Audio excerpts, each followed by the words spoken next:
Hello! Ahoy! Welcome to episode 22 of season 2 of Bottom of the Stream. Welcome. Welcome. We're nearly there. We've only got 3 left after this one. I know. It's coming up towards the end of our second season. That'll be nearly a year. 50 films. 50 soon be films under in our the bag. belt. Mental. How have you been this week? I have been very good. I've not seen you for a while. No, I've been working hard. Have you?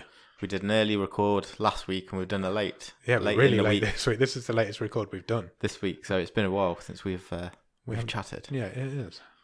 Which is a good job because it took me a couple of sessions to watch this film, which is that we're talking about today, which is in no way a comment on the film. We'll get into that later. It's just been a busy week. It's just been, Hectic. it's fun. Out and about, having fun, Weather's been appalling. working hard. Going to get another storm tomorrow, apparently. I know, 3 weekends in a row. Ridiculous. What is this? Absolutely ridiculous. Shall I run through the socials quickly? Yes. Follow us on Twitter at BOTS_podcast. Follow us on Instagram. That's the same, at BOTS_podcast. Facebook.com/bottom of the stream is the Facebook page. The website is www.bottomofthestream.com, where you'll find every season we've ever done and both seasons' stream tables as they currently stand. And Patreon. Why do I always forget Patreon? We're still new. We're still new to Patreon, but if you want to come and join us over there, it's www.patreon.com/bottom of the stream, where you can choose to donate a little bit of money every week to the show, and we'll give you some stuff. We've got some merch. I've finished the poster. That's ready to go Awesome. out. That's being printed next week, so hopefully our patrons will get that in the next couple of weeks. Bonus episodes. Bonus episodes every week, except when I forget, like I did this week. I've got one in the bag. I just forgotten to upload it. Newsletter Newsletter goes out every month. You get some stickers. There was another thing. Well, you get a wild card if you're at the top level. Yeah, sure do. That's for the $10 tier. Yeah, that's for the $10. Yeah, and so yeah, go over there and check that out if you want to. If you can't do that, then just leave us a review. Yeah. On Apple Podcasts or on Podchaser. Yep, some stars and some words will be really nice. Yeah, it really helps things along. It really does. That's the socials out of the way. Have you been watching anything at the top of the stream? I have. So last week you mentioned that you'd mainlined Locke and Key in a weekend. I did. I'm going a bit slower. Okay, that's fine. But I'm like 6 episodes in. Much more of a social life than I have. I'm not sure it's the social part of the life keeping me busy. Yeah, I'm 6 episodes in. Any good? The last episode I thought was excellent. Okay. It has took me a long time to get it. Oh, really? It did not grab me Like for the first 3 or 4 episodes. But you're getting there. Yeah, I'm going to see it through because I've only got 4 episodes left. And it's only 10 episodes, so it's manageable. It's not what I expected from what you said last week. Did I overhype it? Possibly when wow. you said... I apologise. That's not like you. I really like it.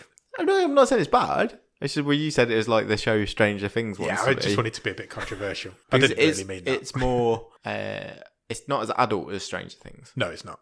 Which is a weird thing to say when the whole cast of Stranger Things are kids. Yeah, I know. But this is more like teeny, angsty. And that's probably the bit. There was more like high school drama about it than I thought. But I think it's just getting interesting. Like I said, the last episode was the best one yet. Yeah, it does coming up to its end, it does get really good.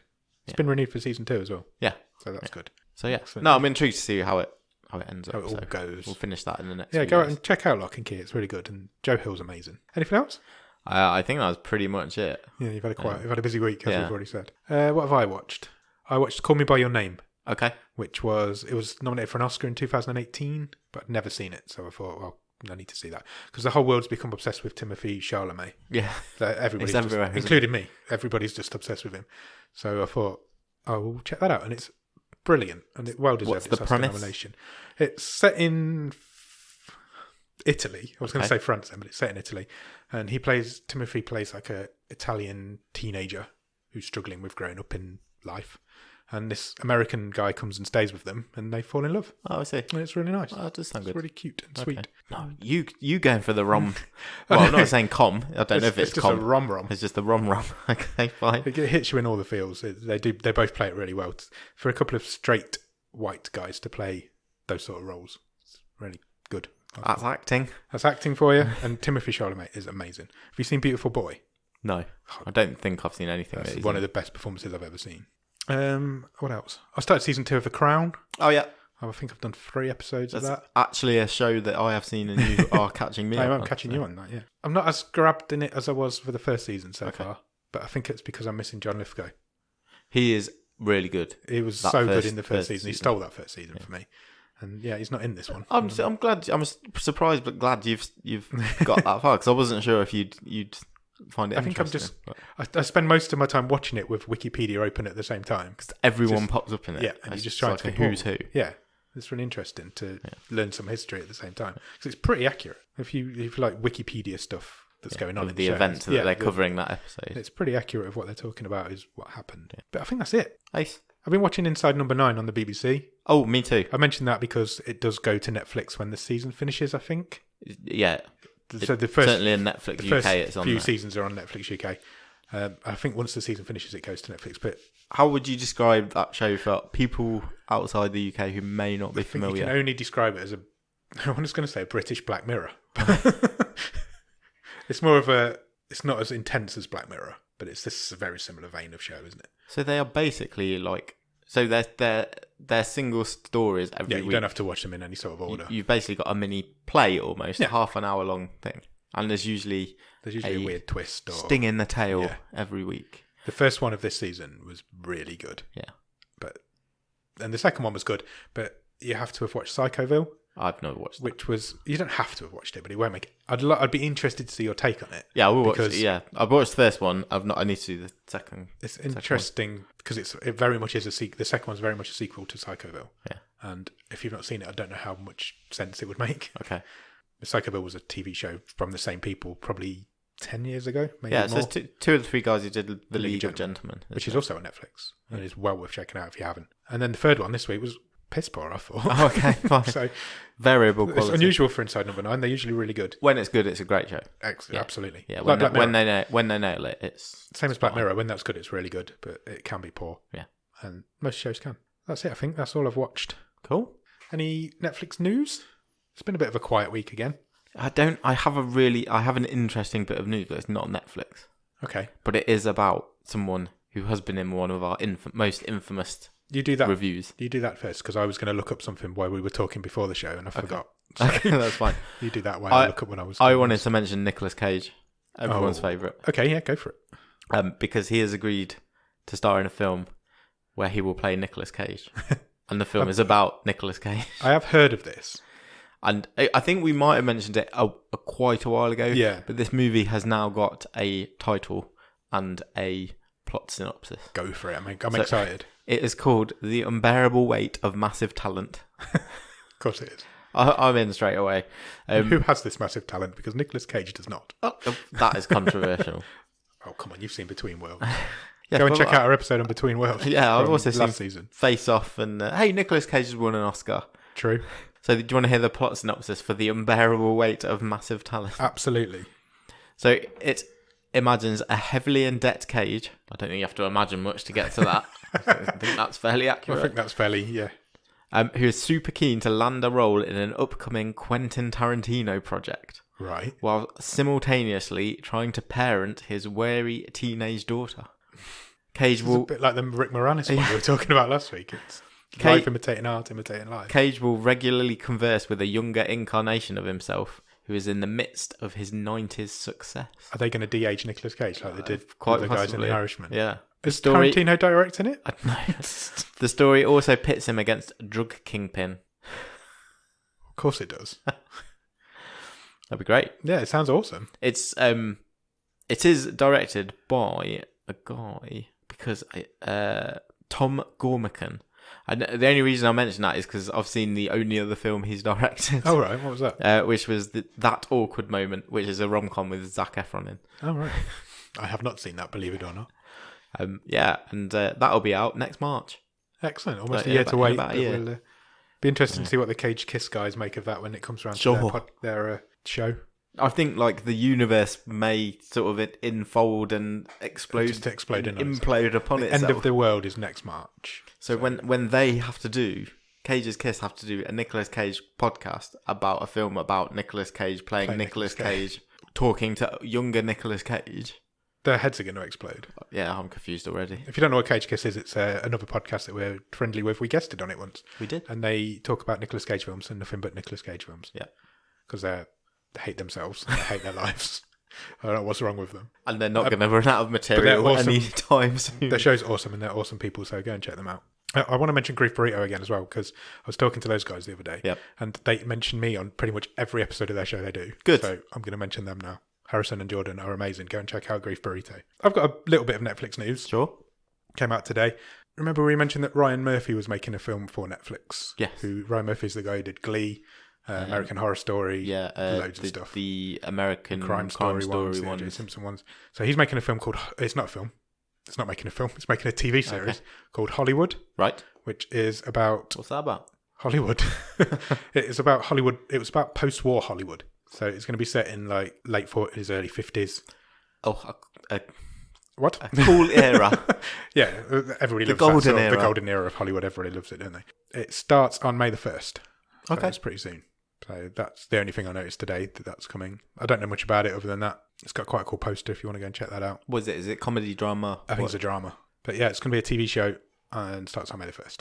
Awesome. Something else I wanted to mention. I don't think you mentioned it to me before we came on air. It's just come to me now. Bear with me. Let me look it up. Better Call Saul. That's what I wanted to mention. That is back this week. In fact, by the time the podcast comes out, it might already be out. But that's coming wequite, isn't it? It's not weekly. A dump, because that's another one of these shows like The Good Place. Yeah.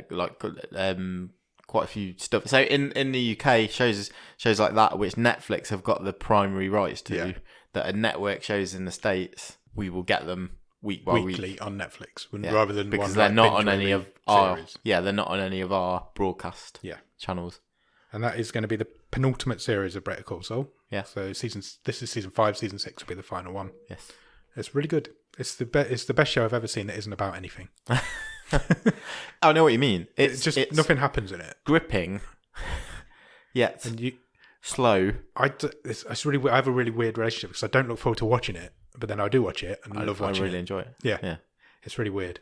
But so this is the sequel to Breaking Bad. If anybody doesn't know. Yeah. Well, sequel and prequel. Yeah. Well, yeah. It's probably more of a prequel. Yeah.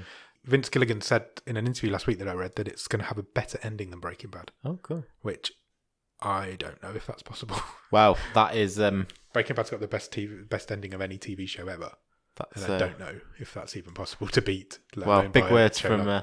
It's the same guy, so maybe. Anyway, we're 15 minutes in. Shall we talk about Animal World? Because I think it's going to be a bit mental. Yes, please. Okay.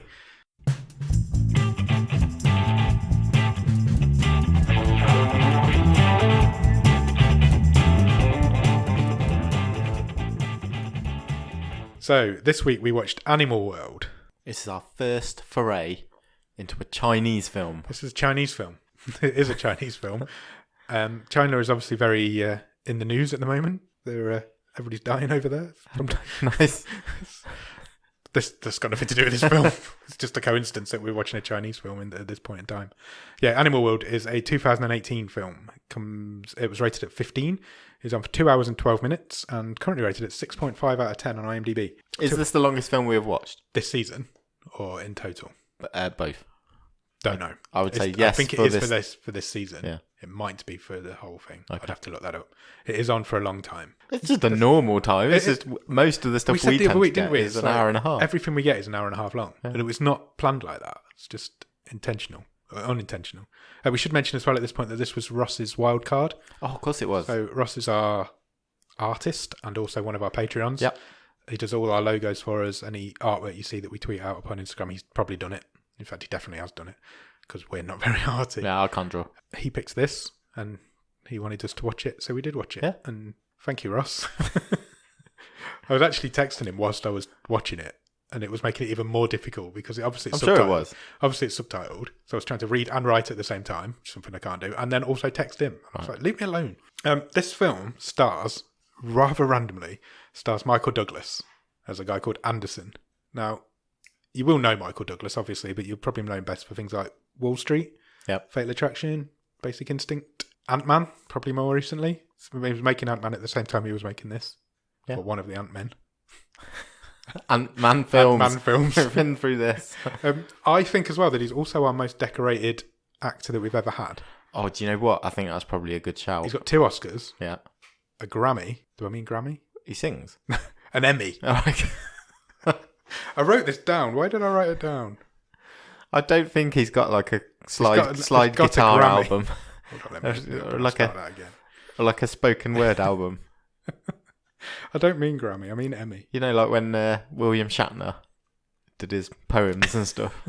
Yeah, he's got 2 Oscars for Wall Street and One Flew Over the Cuckoo's Nest. Yeah. Which is not in, but he just won. So did he write it or produced it? Produced it, but he got an Oscar. I think I told that story on our Christmas episode. I think you did. Because Kirk Douglas had the rights to One Flew Over the Cuckoo's Nest, and he was going to make and star in the film. They decided he was too old, and he gave it to his son. So Michael Douglas put all that together. So he won an Oscar for putting it together. Yeah. He has 2 Oscars, 3 Golden Globes. Yep. And 1 Emmy. But he's never won a BAFTA. Oh, okay. So I think he's definitely our most decorated actor. I would say quite... which begs the question... by a distance. Why is he in this random Chinese film? Ka-ching? Yes, I would imagine that is the correct answer to that. Because he's only in it for about 15 minutes. Yeah, I wouldn't say it's not a cameo. No. He's in quite a few scenes. He's a significant... Well, he's the main bad guy. Yeah. I don't think it's a spoiler to say that. Yeah, it's a significant role, but it is a supporting role. Yeah, he's not the main character in it. No. Directed by a guy called Yan Han, this is his 3rd film, and it's based on a series of comic books. Yeah, so it's based on a Japanese manga. Yeah. But which it's very much shines through. Yeah, but it is, as we say, a Chinese film. movie. It's also intense from the very beginning to the very end.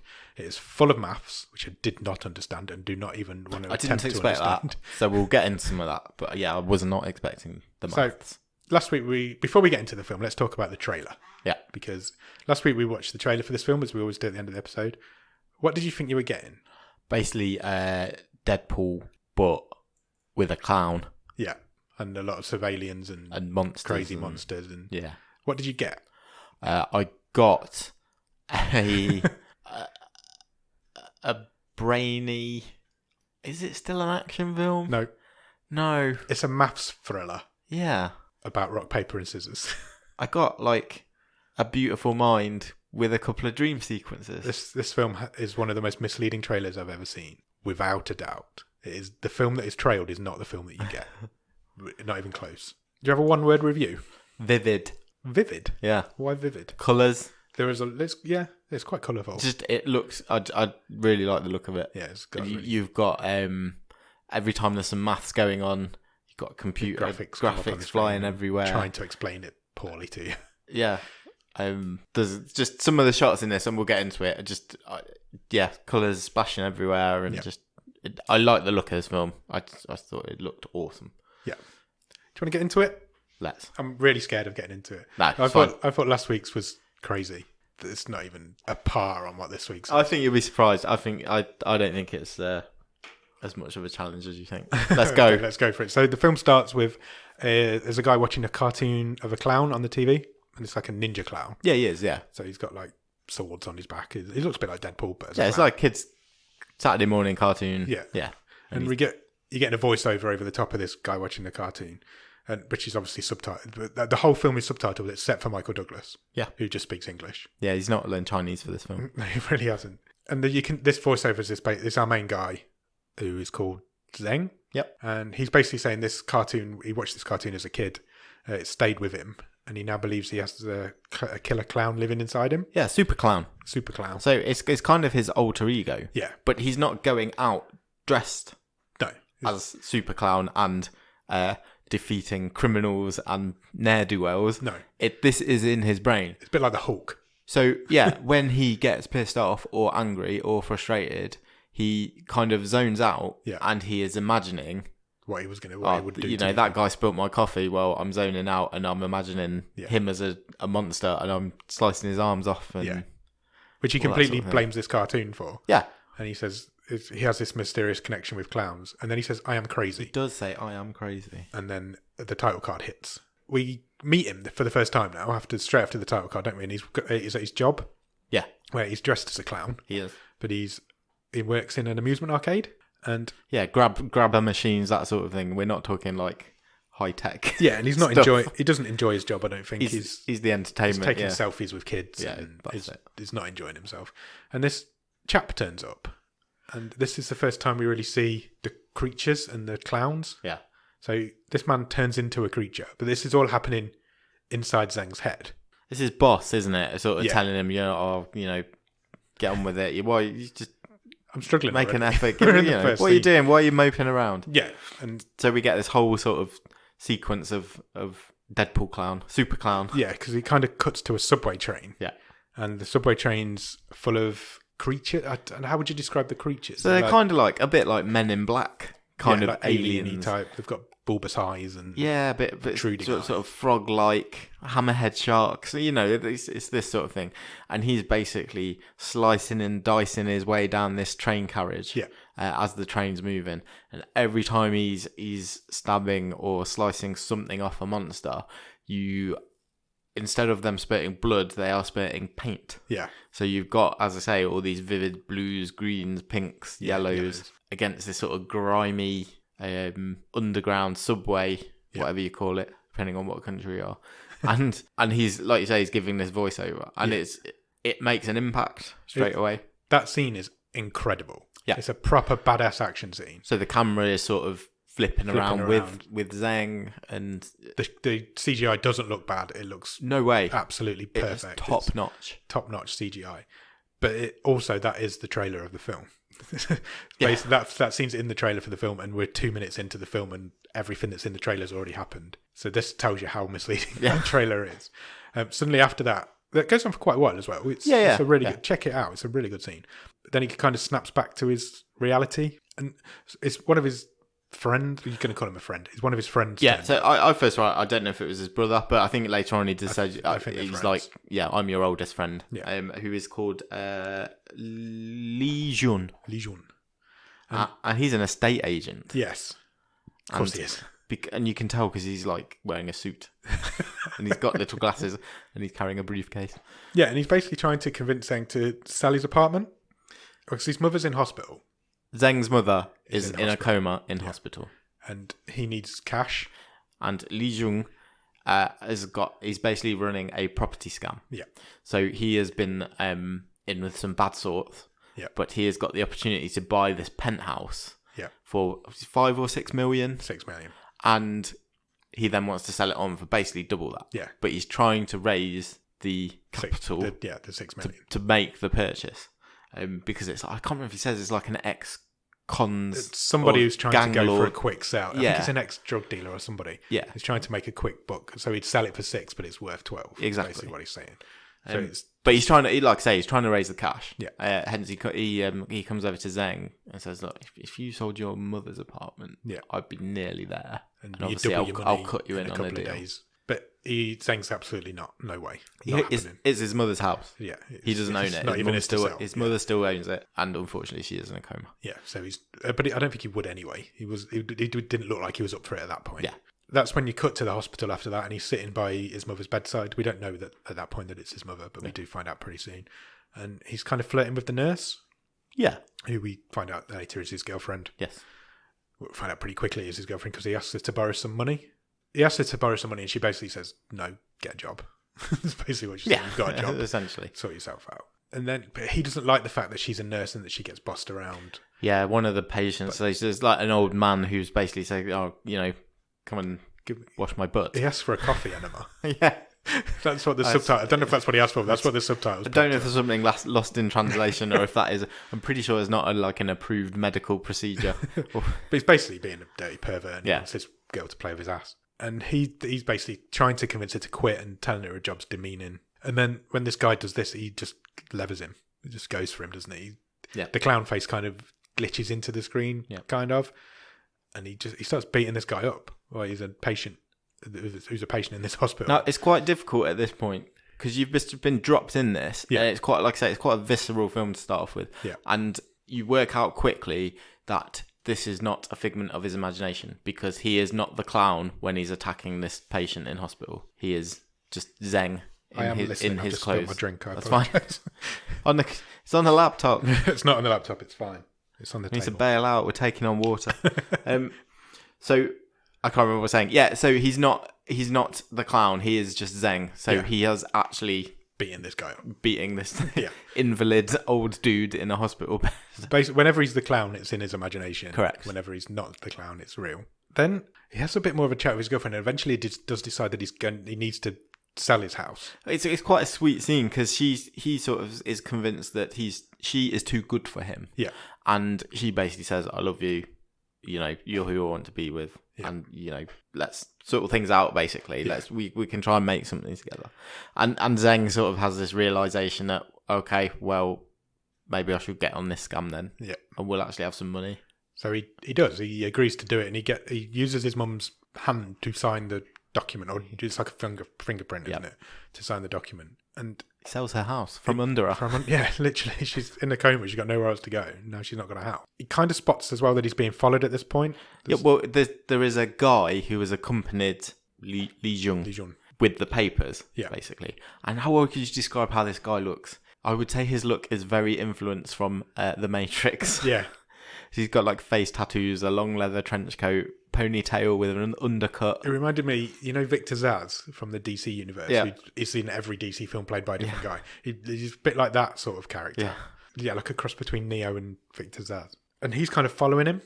Yeah, so he takes off with the deeds to the house, and Zheng leaves the hospital. Yeah. But as you say, he's followed by a biker.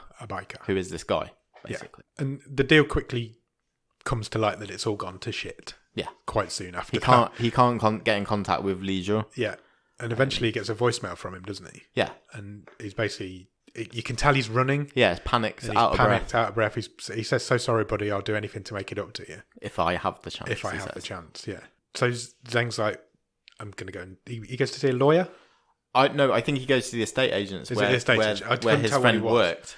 And I presume it's basically his friend's boss. And he said, no, I haven't seen him for 3 days or whatever it is. Yeah. I've no idea where he is. So Zheng is like, well, has the guy done a runner with my money, or what's going on? He's in a pretty bad place, isn't he? He gets another phone call from the guy who's been following him, this Victor Zsasz kind of character. I'll just put Matrix guy. Who says, look, you need to come with me. There's a lot more going on, but I'm kind of briefly going over it. Yeah, this first half an hour, it's not important to the rest of them. It's just the way to... They basically bag him, don't they? Yeah. They bag him, put him in the back of a car. And take him to meet Michael Douglas. Yeah. Because this is where we meet Michael Douglas. Yes. And basically, Michael Douglas plays a character called Anderson. Yeah.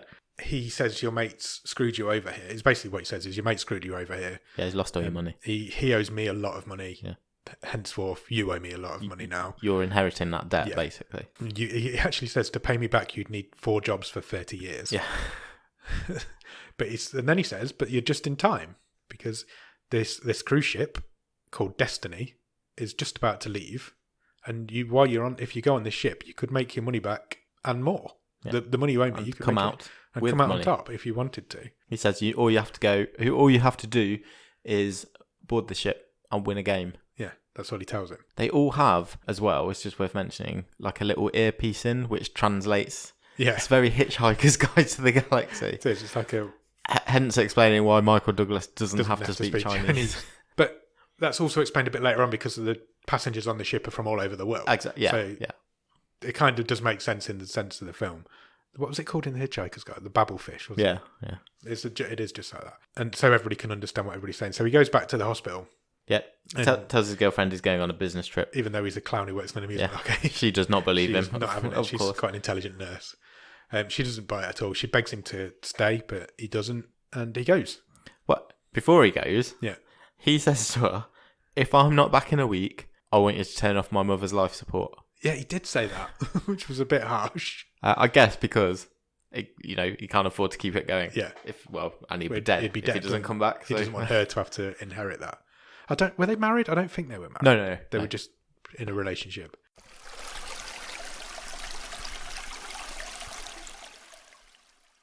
Just before they go, the whole list of passengers kind of meet up in this like parking garage. Yeah, basically.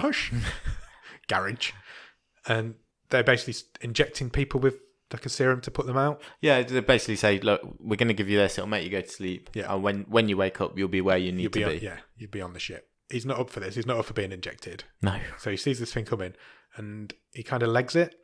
Yeah. And he's running and he steals one of the cars and then there's a badass car chase. I thought this was brilliant. Absolutely. I couldn't agree more. It was absolutely incredible. So, that first scene on the subway was brilliant. This one's 10 times better. So yeah, Zheng gets in a car. He drives it through into the busy city. He's going through a food market. Yeah. It's almost like there's I don't know if there's something like colour run or something going on behind him. There's paint everywhere and powder exploding all around as he's driving this car.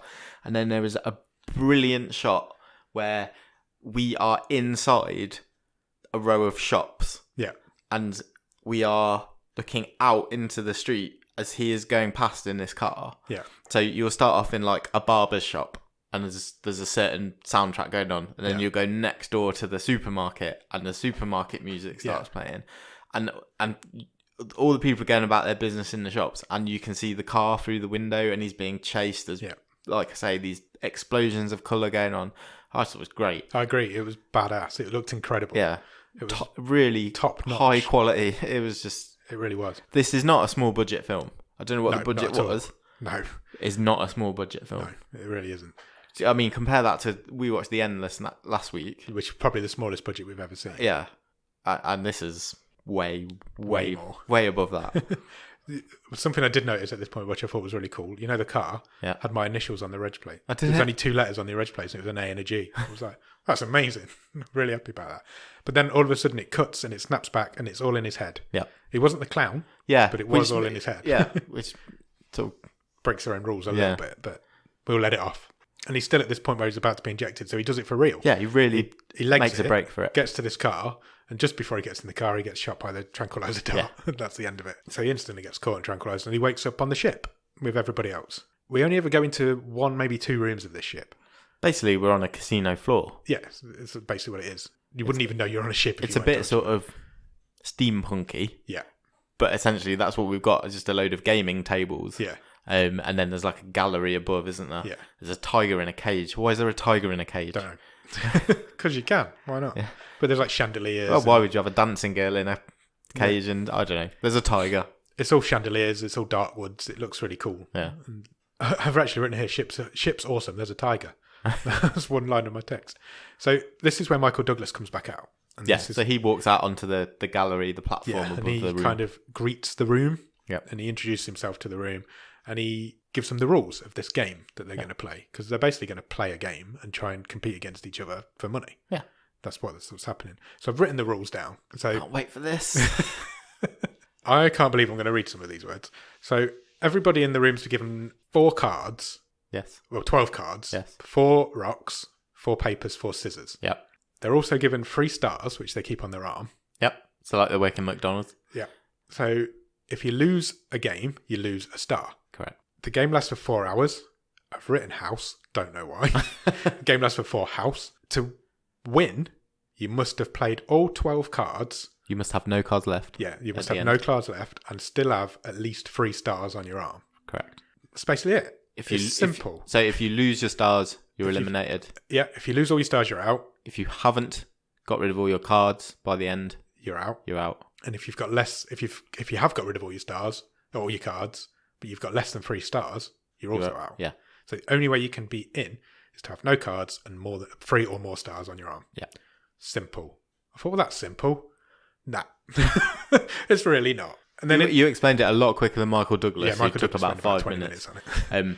But there is also, through this, every time it gets mathsy or it explains the rules of the game, you get a series of very helpful computer graphics, don't you? So you get sort of neon cards that like smash into each other when one wins a battle. Because it sounds really simple. It's really fucking complicated. Probability, man. You wouldn't believe how much more complicated that can get, but it does. And then dramatic. Oh yeah, completely. I'm not taking anything away from it. I know you're not. And then the clock starts, and we're going. We're running. So people start playing games, don't they? And instantly somebody gets eliminated. I don't know how that happened. No. He must have lost his first 3 games straight away. So and they get dragged away. Yeah. To a room. Through a door. Yeah. I think do they call it the black room or the dark room? Yeah, yeah, that's right. There's also a tally on the wall telling you how many of each card are left. Correct. So you could use that. So the time is going down, and you also have... Because once the card's been played, it's disposed of. Yeah. So the tally is going down. The game. So the amount of cards that's in the room is going down as well. Yeah. And that's where the tactics start coming in. Yeah. Pretty quickly, he meets up with another Chinese guy. Yeah, comes and introduces himself. The guy introduces himself and says, "Oh, you're Chinese. Let's team up." And he says people have started betting and tells him what's going on. He's played it before. Yeah, that's what I was going to say. He's basically said rodeo. this. Yeah, I've been here 2 or 3 times before. Yeah. Also, what we didn't mention in the rules is that if there's a draw, nobody loses a star, but the cards are disposed of. Correct. So that's quite important at this point. Yeah. Because he's the Chinese guy. I didn't catch his name. I don't know if he had one. No, I just call him. I won't tell you what I called him in my notes. It might give something away. Well, okay. I'll tell you in a few minutes. Okay. I don't think he had a name, no. No, I don't think he was given a name. So he says to this Chinese guy, says to him, put your cards in exactly the same order that I've got my cards in. Yeah. We'll play 6 games or however many games. Meet me at table. No, we'll play 12 games, obviously. Just basically honourable draw them. We'll draw all 12 games in a row. Yeah. Meet me at table 6. Seems sensible. You wouldn't lose a star and you've got rid of all your cards. Correct. You win instantly. And so Zheng agrees to this, maybe naively. And so to start with, that plan works fine. Yeah. 3 or 4 games. 3 or 4 cards to get rid of. Yeah. And then suddenly this Chinese guy beats him. Yeah. And he takes him to one side. So he takes Zheng to one side and he apologises. He's like, accident. Sorry, man, my cards are in the wrong order. I apologise. Rah, rah, rah. And let's go back, do Zheng one more. goes, okay, fair enough. That might have been a mistake. So Zheng was lost a star because he lost that game. And I hope you're not keeping track of the stars because I'm not. No. And then he screws him again. Yeah. He does it again. So Zheng's now 2 stars down and he hasn't got many cards left. I think they did 6 games. So Zheng kicks off. He's not happy and he kind of grabs him, doesn't he? Yeah, and then they're kind of separated by some of the security. Yeah, he's screaming at the security that he cheated. He's cheating. But the Chinese guy says there's no rule against it. I think he says that old American guy never mentioned that you couldn't. Yeah, never said you couldn't cheat. Yeah. So it is basically no holds barred, rock, paper, scissors we're playing here. And he gets so wound up, he kind of passes out, doesn't he? Yeah. Zheng. Yeah. And his feet go from under him and he's, takes a dive, basically. And you kind of go back into his head for a little minute. Yeah. And I've written here, okay, now he's flying, now he's in water, now he's frozen. Because that's basically what happened. Sharks, isn't there? Yeah, he's flying through the air. It's having a bit of an out-of-body experience, basically. He's flying through the sky, through clouds, and then he's on some water, and then he's frozen in a block of ice. Yeah. It's all really weird. And as he comes round, whose face is looming above him? His mate who screwed him over earlier. His old friend Li Jun. So he's also there. And Zheng obviously is not happy with him, so he tries to attack him as well. Yeah. So, but violence is not allowed. We're told that quite early on. So I think that's one of the rules that Michael Douglas goes over. This is a point as well where you find out that people are being locked in a room once they've been eliminated. Yeah, so Li Jun's he does babble a bit of exposition at this point. He sort of says, if you're eliminated, you get taken to a room. Yeah. And he sort of babbles something about if you get taken to the room, then you might have a chance to come out in the last 10 minutes of the game. But if not, then basically you're taken away. He says you're taken to the bottom of the ship and used as a lab rat. Yeah. So they're obviously doing some sort of experiments. But he does say the crucial line is that with 10 minutes left of the game, everybody's back in. Not everybody's back in, but you can. He says you have a chance. You have a chance. He doesn't say what that is or how that happens. You have a chance to redeem it. Li Jun is in the same situation as Zheng, so he also has only 1 star left. Yeah, and he explains as well that he's a gambling addict, and that's why he lost all this money. Yeah, and now he lost his house, and he says he lost his dad's house as well as Zheng's mum's house. And they meet up with another guy. They kind of make friends with a guy, don't they? Yeah. So Zheng sort of says, this isn't enough. We've only got 2 stars between us. So if one of us loses, we're gone. We're out of the room. We need to find a guy who's got 2 stars. Then we've got 4 stars between us. We've got a safety. Yeah. We've got a safety net. We can afford to lose a game. This is where the maths starts coming in. Yeah. And I'm pretty sure you didn't. I have not followed the maths in this film at all. So if we sound a bit convoluted about what we're talking about, it's because we're not following the maths. We'll talk around it a bit. We'll talk around it. But that's the basic. Yeah. We're not going into detail. I'm not going blow by blow. This is like, but that is the general, that is the at a simplistic level, that's what they've done. They need another. They need someone else, so they've got an extra star, so they can afford to lose a game. So they've got a safety net. What they actually say, they need to meet somebody who's got no cards left and 2 stars. Yeah, which is what they do. They meet this guy because then he needs them as much as they need him. Exactly.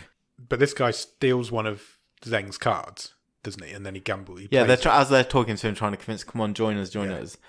He says, "Oh, all right, let me see what cards you've got." And he basically he nicks one, puts it in his pocket. Yeah. Runs away and goes and plays the game. And he loses. So he's lost one of Zheng's cards. So it's not a good first impression from this guy. So all 3 guys have now just got 1 star. And it's at this point that we learn that Zheng is a bit of a maths guru. Yeah. And he can kind of he's really good at predictions and probabilities. And I've just written here maths. But Zhang somehow, one of these graphics comes up on the screen. So they beat up this guy who's done them over, basically. Well, they drag him off to the toilets, and Li Jun beats him up. He's like, how could you do this? And they beat this guy up quite badly. Yeah. And he says, don't hit me anymore. I've got a daughter. And I love this guy's name. So I was going to mention it a minute ago, but I didn't. The third member now of their party is Fatty Meng, who is giving Shitty Carl from last week a run for his money. A run for his money, definitely. Do you remember the wrestler Meng? You wouldn't call him Fatty Meng, would you? Wow. Rock hard bastard. But anyway, so Zheng figures out, because it comes out that Zheng's got 4 scissors left. He's got 4 cards left. Yeah. And they're all scissors. Correct. And I think it's Meng says to them, Fatty Meng says to him, most people will play, so they've got cards left. To keep them even. They'll try and keep them in an even number of cards. So 4 sets of 3. Yeah. Because you get given 4 of each. That's how most people would decide to play. So from that, Zheng figures out what people are going to be playing somehow. So he's taking a calculated risk. So he is essentially saying, let's find someone who's got 9 cards left. Yeah. The probability is that they will then play their next a rock, a paper, and a scissor. Yeah. So we find someone who's got 9 cards left, watch him play 2. Yeah. And then if he's trying to keep his hand even, we find someone who we think's going to play a rock as their third one. Yeah. No, paper as their third one. Yeah. And then we'll scissor him. There's a lot of scissoring in this film. And unbelievably, that works. It does work. They find this guy, and they win a game. So I think Zheng gets a star back on his arm. I've missed a bit though. Just to add to the complexity, you can also go and get a loan. Yes, sorry, you can get some money. Yeah, which you can use. So you can add it to your debt that you've got to Michael Douglas. So they go and do that. They get 500,000, whatever the currency is, loan money to buy, because they want to buy a backup star. Yeah, but which they don't end up doing because they beat this guy. Yeah, but yeah, they've got this bag of money they're now carrying around with them as well. This same guy decides he wants to play 3 games in a row. Yeah, and they somehow figure out that he's got 2 papers. Yeah, which is good because they will beat him twice, and that's exactly what happens. So they win 2 more stars from him, and then suddenly there's like an announcement tannoy lady, and she announces that the game is currently paused. Yeah, because Anderson bursts in, who's Michael Douglas, and he says they found a cheat. Somebody was trying to flush their cards down the toilet. And so he pauses the game, and this guy's being held by security. And Anderson is not having that at all, is he? Yeah. He's like, I'm not having cheats. It turns out all the cards are individually tracked, so they can see exactly where they are at all times. Yeah. And then he shoots the guy in the head. He does. He takes this guy out. He's like, I'm not having a cheat in my game. You can cheat and bend the rules, but you can't get rid of the cards. Yeah, within the confines of the game. Yeah, you can do what you want. Yeah, you're cheating Anderson, you're not cheating each other, is basically what he was saying. And so at this point, the game then continues after that's all been cleared up. So our trio is currently out of cards. Yeah. But they have 5 stars between the 3 of them. This is the point where they decide they need to buy a load of rocks. Yes, they do.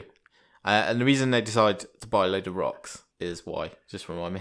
Oh, no idea. Because you've asked me a question, and I've written, not even attempting to follow this now at the point. It's because the least amount of cards left is scissor. Yes. So they figure if they get towards the end of the game, they will always win because scissors will be still in the room, maybe. Or is they waiting? No, they're waiting for paper to run out. You can edit this out. It's fine. They work out. I am not editing anything. So the least amount of cards left is paper. Yes. So they're buying rocks. So when paper starts to really, really run out, they've got a load of rocks. They're unbeatable. The probability is most of the people are going to have scissors. Yeah. If paper runs to 0, the people with the rocks are the kings. Yeah. That's basically what they're saying. You cut away at this point and you find out about his dad and what happened on his 8th birthday. Somebody broke into his house and kidnapped his dad. I don't think they killed him. They took him away. Whilst he was watching. And this is whilst Zheng was watching Super Clown. That's the connection. So they decide, right, we've got this money now. We're going to just go and buy a load of cards off anyone who's got their 3 stars, but have still got cards left, because then they can go. They're safe. Okay. So that's what they do, and they just buy as many rocks as they can. Yeah. There's a montage of them buying cards. The 3 of them. Because you can't. Can you buy them from the? You have to buy them from players. Yeah, from other players. So that's what they do. And after the buying montage, they've got 30 rocks, 2 scissors, and 4 papers. Yeah, they're in the position they wanted to be. And then not long after that, they notice that the scissors are dropping really fast. Yeah, which all is of a sudden out of not the plan. It's not the plan because that's not what they want. And Zeng realizes at that point that somebody must have brought all the paper. Yeah. So if Zeng's holding all the rocks and somebody else is holding all the paper, the scissors every game on the floor is a draw because everybody's playing scissors versus scissors. It sounds difficult, and it isn't. It's really gripping. They're just playing rock paper scissors. And I found it absolutely absorbing. I completely agree. I was watching this and I was thinking, I'm really, really enjoying this. Yeah. But I am not going to be able to explain how good this film is because it sounds ludicrous. Yeah. And it is ludicrous, but it's really good fun. I feel it's gripping. I absolutely agree. Gripping at this point. Completely agree.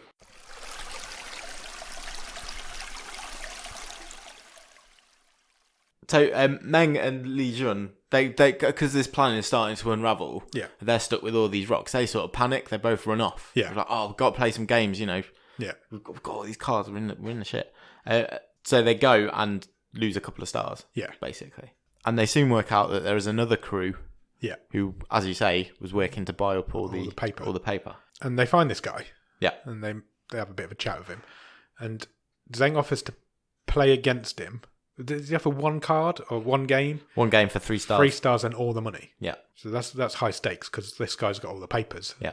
And they've got all the rocks, so this guy could beat them quite easily. And then the guy turned into a random creature for some reason. Yeah. You get enough one of these. Because it's a high stress situation. Yeah. Zeng deals with it in his mind and we win. That's all I know. Can't remember how, but we win that bit. Yeah, Zeng basically gambles that this other guy is going to think he all will play rock. Yeah. He doesn't because they've got like whatever I said it was, 2 scissors. Yeah. So the guy plays a paper. Zeng gambles with this scissor. And he scissors another guy. He now threatens to expose this guy, doesn't he? He's like, is this point? I think it is. They focus then on this guy's henchman because the henchmen have both got 3 stars. So they just say, give us all your cards. Yeah, and then you've won. Yeah, and you can go. You can go. So they've now got a load of paper as well. And Zeng says, I want to see all your cards to this other guy, or I'll tell everyone what else you've got left. Yeah, he threatens to expose the cards that he's got. Because your friends told me what you've got. Is this the point now where the guy from earlier comes back, the Chinese guy that we met earlier? The cheat from earlier. And he wants to buy some cards? Yeah. This guy tells them, this is where we find out a bit more about what's going on downstairs in the bottom of the deck, medical experiments and stuff, because he's been down there. And there's also an upstairs. So there's rich guys betting on these guys playing rock, paper, scissors. There's a whole other level of gambling going on. Yeah. So they're betting on the individuals playing the game and who's going to triumph. And I think the Chinese guy at this point has completely figured out what's going on in the room. Yeah. And he stops the game, doesn't he? He tells everybody to tune their babblefish to him. Yeah. And he says, I'm proposing that we reshuffle all the cards. Yeah. Because somebody's hoarding. And after a bit of explanation of why, everybody kind of agrees. Because a lot of people in the room haven't got many cards left. So I did note this down. Go on. So basically, Zeng and our heroes, they've got 30 rocks, 34 papers and 5 scissors. Everyone else in the room has only got, between everyone else's left, there's 9 rocks, 5 papers, 9 scissors. Yes, there's not a lot of cards left in the room. Because the guy from earlier gave him all the papers, didn't he? That was the deal. Okay. So, and then this Chinese guy agrees to reshuffle. Everybody in the room kind of agrees, but except for Zeng and his posse, we're not having it. Yeah. But then they get bullied into agreeing. Yeah, because the guy says, we'll only play amongst ourselves. We just won't play you. Yeah. And you will end up with all these cards left at the end. So they have to eventually agree to this reshuffle. And then it all goes to shit. This reshuffle goes to shit somehow. Pretty much. We end up with quite a lot. I'll say we, our main guys, end up with quite a lot of cards still. And he figures out, doesn't he, that he's got all of the papers. Zeng figures out that he's got all the papers in his hand. Yeah. And that the guy who did the reshuffle now has all the rocks. He's got enough that he needs to get out of it. Yeah. And Zeng's not got enough. He's got enough. He's got one too many cards, basically. So he can't get his cards down to 0 because of the combination that he's got. Yeah. And then, so between those two, they've got all the rocks and all the papers, and everybody else in the room has got scissors. Mm-hmm. So, obviously, because rock will beat scissors, nobody will play the guy with the rocks. So, at this point, they realise as well that the guy who flushed his cards down the toilet, those cards haven't been recovered, and they're not on the floor, even though they're still on the counter. They're not on the floor, and they must have been 3 scissors. It's messed the calculation up. It's messed the calculation right up, and it must be 3 scissor cards. Which just means that Zeng, all he needs to do is get his cards out of the room, win or lose. Yeah. Doesn't matter, because he's got these 3 stars. But he's got enough stars to He's got enough stars for him. He needs enough stars for all 3 of them. Because he's trying to rescue himself and Li Jun and Fatih Meng. So basically what he ends up doing is playing one game against this cheat guy for 5 stars. Yeah. And through a really complicated bit of maths and probability, he does that and he wins 5 stars. Yes. But he's still... so at that point, the seconds tick down on the clock. Yeah. But he's still got cards in his hand. Like tons. Loads of, like 30 odd of them. Yeah. So although he's got 3 stars, he hasn't got rid of all his cards. Yeah. Although the other 2 guys have. Yeah, so Zeng takes one. He takes one for the team. Yeah. So he keeps all the cards. Yeah. And the other 2 guys have got 3 stars. Yeah, he lets them go. Because Fatih Meng and Li Jun. Yeah. Are fine. Yeah. They've basically won. Yeah. So Zeng gets taken to the back, to this... They do call it the black room, because I've written it down here. Even though it's red. Yeah. And he gets stripped of all his clothes and given like this towel to wear. Yep. It looks like they're just having a sauna. It does, yeah. Like That's exactly what I thought. And he meets this elderly man, doesn't he? Yes. Who had fallen through. There's an old man. Yeah. And there's a very scarred man. Yeah. Are the 2 guys he converses with. Which is what I think he's what he calls them. He calls them Scarface and Old Man. I think so, yeah. Maybe that was just his surname. It was like John Oldman. John Oldman and Johnny Scarface. Yeah. And this old man explains that he fell for a trick and got cheated by this other dude, this dude in a white suit, because this guy had convinced this old man to go into the black room.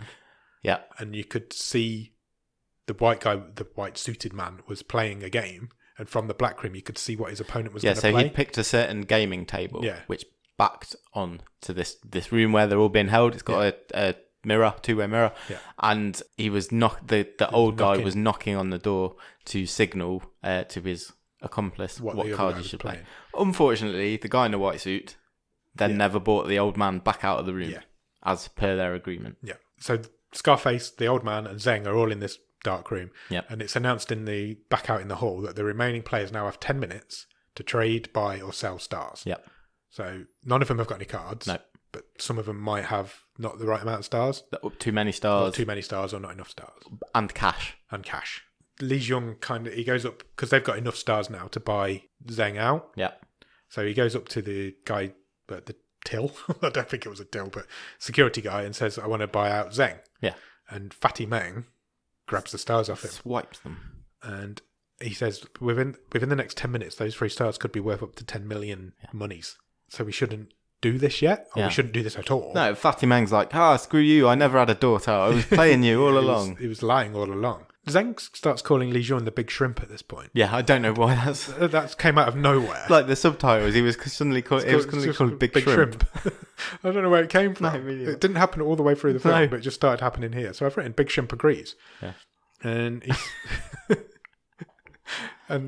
he agrees with Fatih Meng. He screws him over again, basically. And he says, but I will take care of your mum. Yeah. Whatever happens, your mum's safe. I will take care of her. So Zeng's like, all right, I need to come up with a plan here. Yeah, and then there's kind of like an announcement, and it says, anyone in that room, if you've got anything valuable, you can... Yeah. If you've got anything to give or anything, I can't remember exactly what the translation is. If anything valuable, you can come out. Yeah.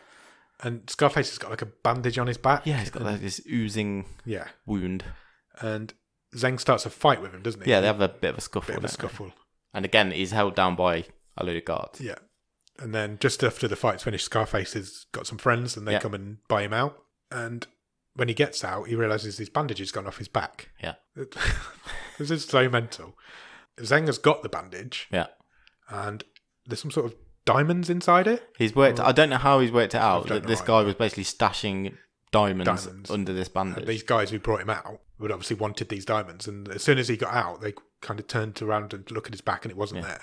So they turned around and said, right, we need that guy out. Yeah, so he's got these diamonds. So they buy Zeng out. The old man kind of says to him, well, before you go, take a message to my son. I need you to talk to my son and all this. And so Zeng's out. He's back in the room. Yeah. We're all good. But he hasn't got any stars.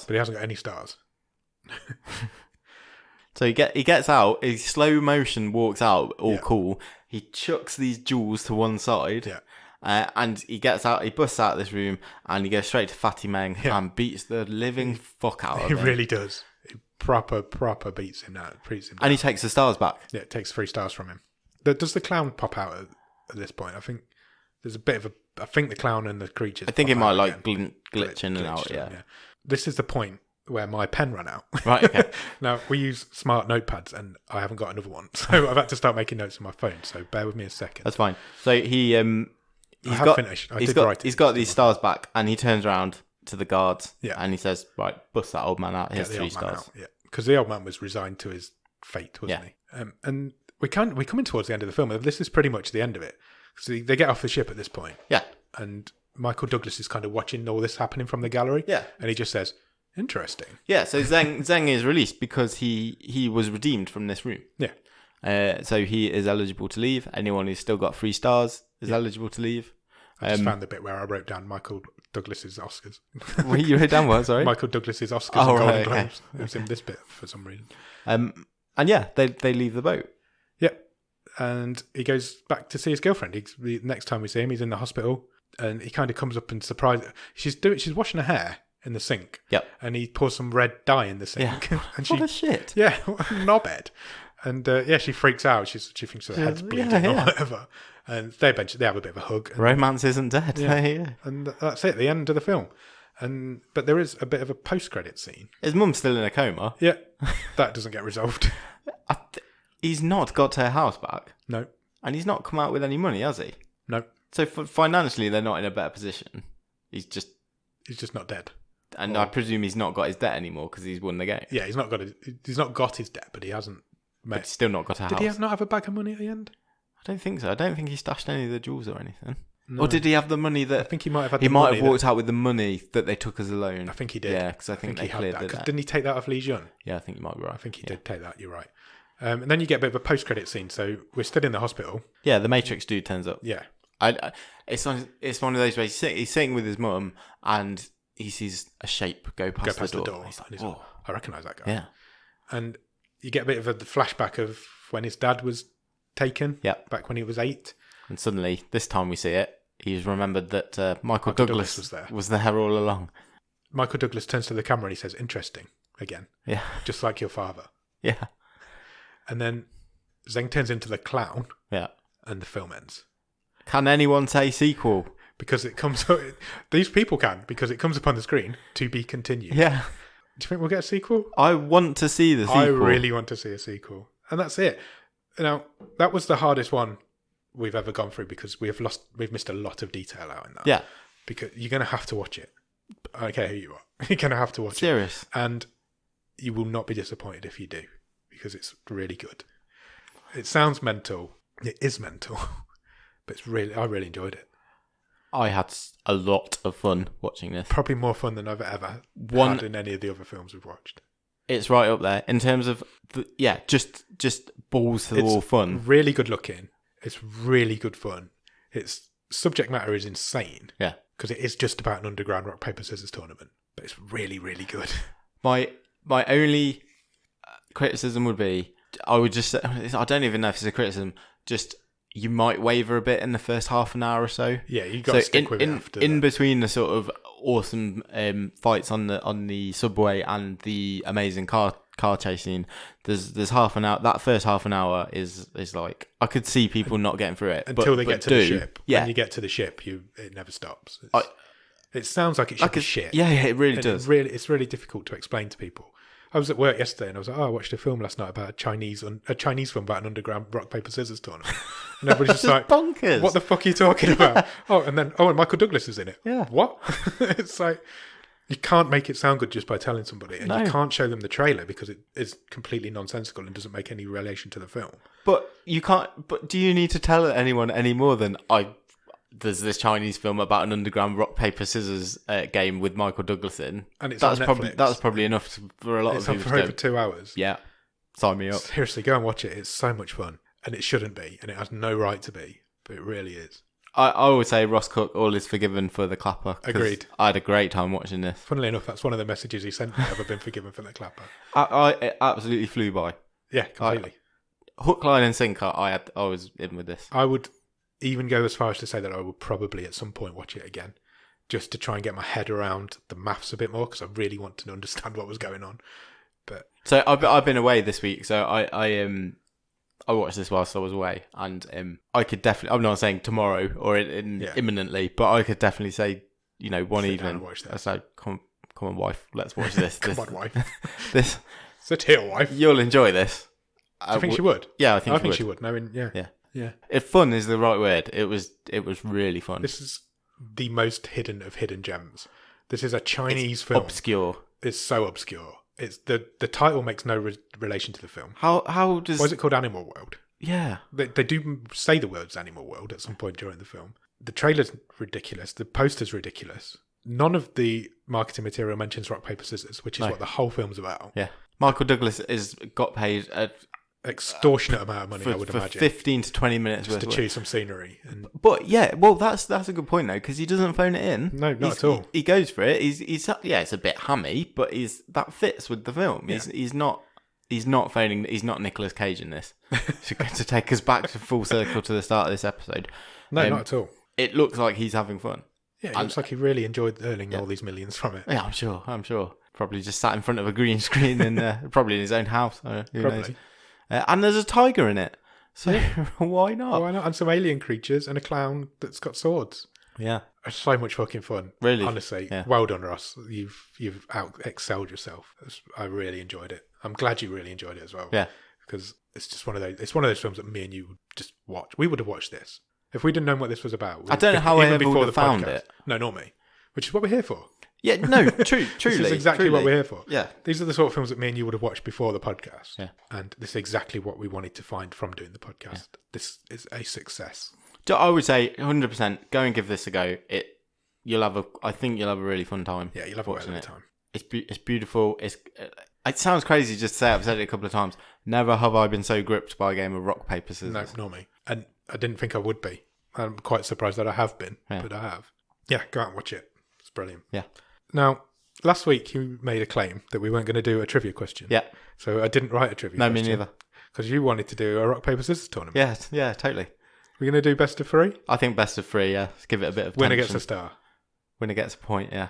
When it's back in the world or back in Animal World. And how apt, because we are now playing rock, paper, scissors on our podcast boat. Yeah, exactly. This is a boat. Not quite a cruise liner. But, so how's this going to work? So I think because our chosen media is audio, we are probably going to have to put a little bit more effort in. So my suggestion is, instead of just playing in silence, we will go 1, 2, 3, say it together. I was going to say rock, paper, scissors, shoot, but rock, paper, scissors, shoot, scissors. You say it's like rock, paper, scissors, shoot, and then you say what you've got, I'll say what I've got. Okay. You guys will just have to believe us. Best of 3. Yeah. Winner gets a point. What's the score? 8-6 to me. 8-6 to you. I really need this. Okay, I'm ready when you are. Cool. Right. Ready. Rock, paper, scissors, shoot. Oh, I went paper. I've gone scissors. Damn it. I have scissored you from across the desk. Damn it. You didn't feel a thing. I was convinced you'd go rock then. Wow, okay, right. Next one. Rock, paper, scissors, shoot. Oh, no. I've papered you. Oh, I went rock. 2-0. So what's that? That was really exciting. It was. So is that 9-6 to you? That's a point to me, yeah, 9-6. That means I can only draw. Oh, yeah, we've only got 3 episodes left. Well, that's a turn up for the books. Who would have thought you'd have come so far from... You were so far behind at one point. That's like 7 episodes in a row you've Something won? like that. I don't know what's going on here. I was convinced I was winning this. That brings us to the stream table, Nicholas. That was fun. I enjoyed that. I did as well. We should do that. Maybe do that every week next season instead of the trivia.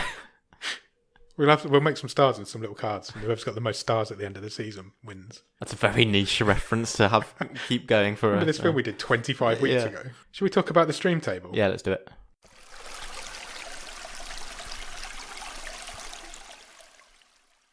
I presume I'm reading from the top. Yeah. Number 1, Hush, currently. Number 2, What Keeps You Alive. Number 3 is The Endless from last week. Yep. Number 4 is my wild card, The Man Who Killed Hitler and Then the Bigfoot. And currently in number 5 is Handsome, a Netflix mystery movie. Sure. Do I need to go any lower? No, it sits somewhere in the top 5 for me. It does. Indeed. I think you could. I'm not saying I wanted to put it here. I think there's an argument that this could be top.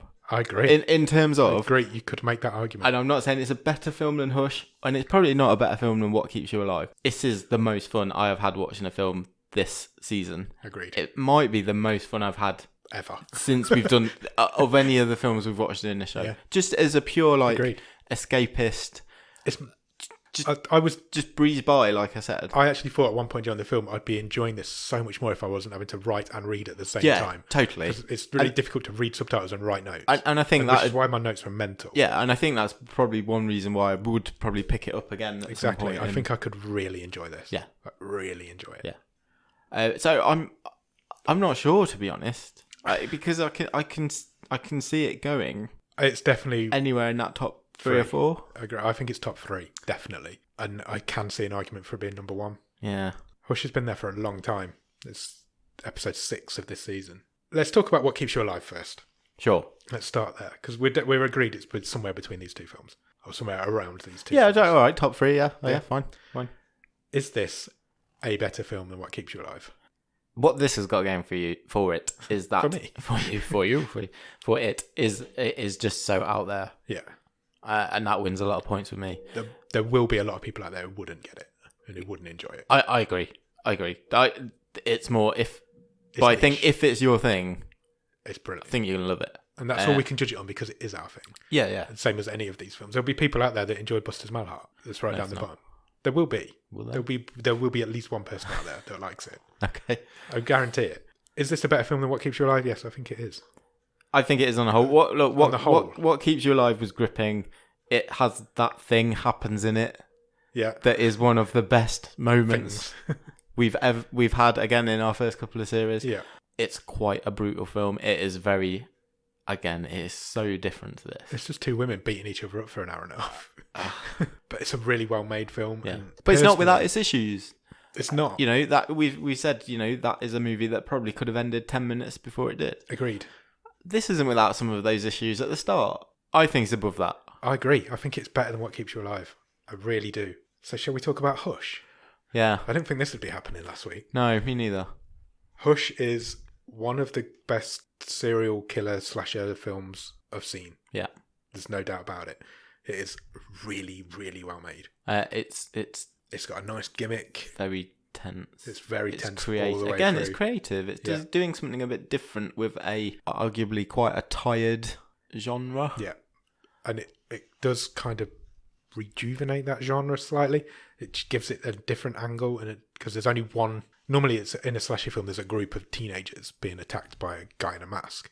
There's just one woman being stalked in her own house by a guy in a mask. Yeah, Hush is a really well-made film, and this is a really well-made Chinese film about underground rock paper scissors tournaments on a ship with a killer clown and some alien creatures. They couldn't be further apart. No, but then Animal World couldn't be further apart from any other film you've ever seen. No, you've never seen a film like the closest we've got in both stream tables to Animal World is probably Cube, because of the maths element and the weird scenario that people are putting in that film. I'm not sure I can quite.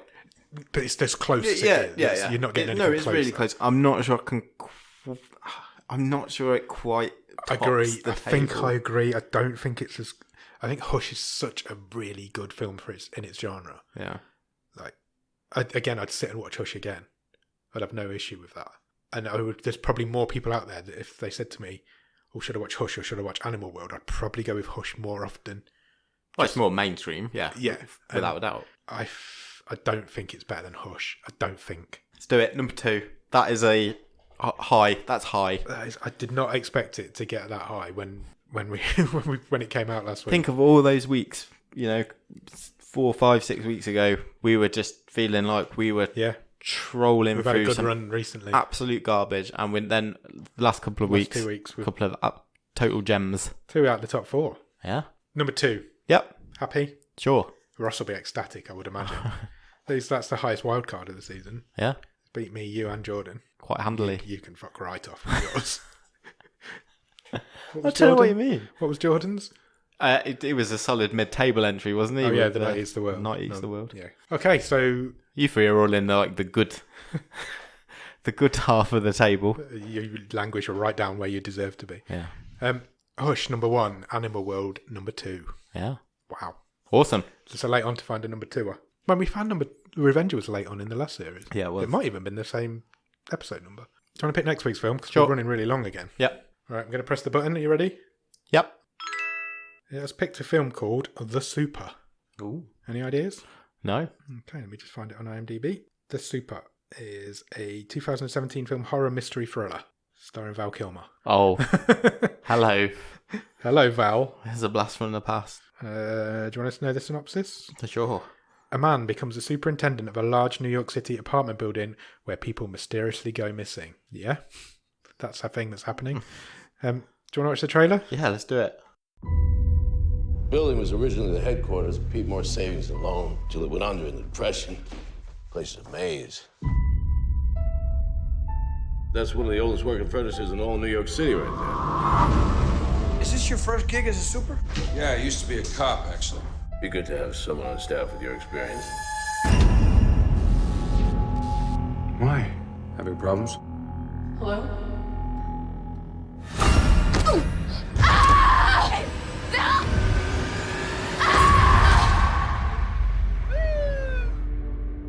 It's not the first time a tenant's gone missing around here. What do you know about Walter? Walter's our most senior super. Best to keep an eye on him. You don't belong here. Violet? I want you to keep an eye on Rose for me, okay? How's the little one? You spoke to my daughter? Just enough. I don't want you around my children. Bye-bye, Rose. That's blood, man. I know you were in my apartment, Walter. Where's Rose? We know where she is.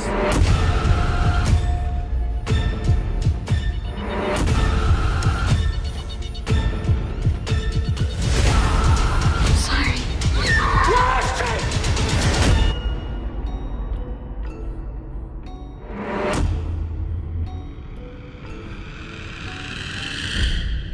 Can you hear?